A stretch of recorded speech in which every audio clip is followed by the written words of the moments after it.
Hi friends, எல்லோரும் எப்படி இருக்கீங்க? எல்லோரும் நல்லா இருக்கீங்களா? இன்றைக்கி என்னுடைய நைட் சாப்பாடு என்னன்னு பார்த்தீங்கன்னா, வீரா ஹோட்டலில் இருந்து லைன் பிரியாணி. சரிங்களா? இங்கே பாருங்கள், ஆனியன் ரைத்தோடு வச்சு சாப்பிட்டுட்டு இருக்கேன்.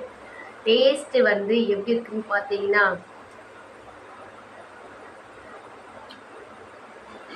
சூப்பராக இருக்குது. இன்றைக்கி என்னுடைய நைட் சாப்பாடு இவ்வளோ தான். வேலை சாப்பிட்றதுக்கு எடுத்துகிட்டு வந்திருக்கேன். ஃபாஸ்ட்டாக சாப்பிட போகிறோம். அப்படியே பிடிச்சதை லைக் பண்ணுங்கள், கமெண்ட் பண்ணுங்கள், நம்ம சேனல் மறக்காமல் சப்ஸ்கிரைப் பண்ணிக்கோங்க. டேஸ்ட்டு சூப்பராக இருக்குது. ரைத்தோட வச்சு சாப்பிடுவோம்.